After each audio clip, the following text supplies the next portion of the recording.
Guys, welcome back to my channel. This is a rough figure of the earring that we're going to be making today, and for this DIY again I'm going to be using the fevicryl molded clay. You guys know the drill by now. We just mix the two elements together, and here I'm using some powder in order to ensure that the product does not stick to my hands, and we're just going to mix those two parts together until it makes one unified color. Okay, so once that is done, we're going to divide the clay into two parts. As you saw, the earring has two elements to it. So for the first part, I'm just going to roll it out and flatten it down. And this is going to be the top part or the stud part of the earring. I'm again using some powder so that it does not stick to my hands or to the file that we are rolling it out on. And I'm just going to take the small cap of a container that I had, and I'm just going to roughly use that as a stencil in order to cut out the two circles for the studs.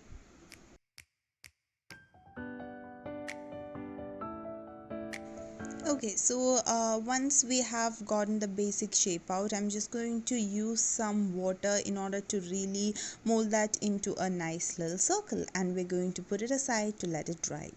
So now for the second element, we are going to need a lot of little rolls. So thin rolls, that is what we are going to need in order to create this rainbow effect. So one thing I realized is that rather than rolling it out with your hands, if you use something like a scale or some kind of element, it will really roll it out better. And once that was done, I'm just using the same cap that we took earlier in order to cut out the shape, and I'm just going to place these thin rolls right around that, creating a rainbow shape. As you can see, I'm pretty sure the visuals explain it much better than I am right now.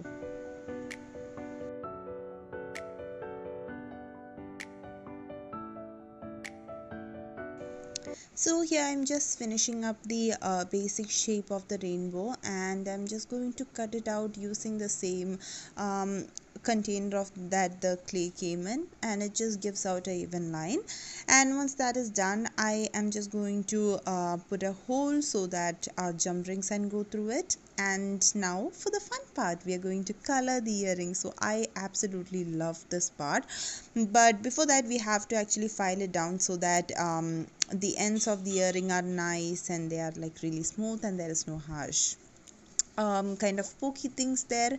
And so now let's get to the painting part. So I've tried to include all the colors of the rainbow, I think I'm pretty sure, yeah. So we're going to start off with some red, and I'm just going to use a really thin brush and a really light hand to go over it. This takes a lot of time and a lot of patience, but I think this was the most fun part of this whole earring. So I just went in with the different colors and just painted it in.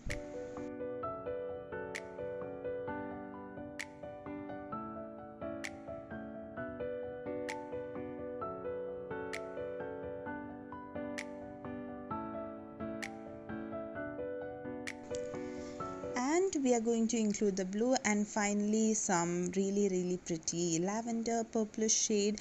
And I'll mention all the colors that I've used down below. I've basically used the fevicryl acrylic palette and some extra shades as well. So once that is done, in order to get that nice and glossy finish, I did not have any varnish lying around. So a quick hack is you can use this super glue, but I poured it too much, so I just took it off using some tissue paper, but it really worked out. So for the top part, I colored it black color. So initially I was planning to do a white shade, but then I think black really stood out with the other shades, so black it is. And for the back portion of the earring, again I painted it with some black because it won't be visible anyway, so it doesn't really matter.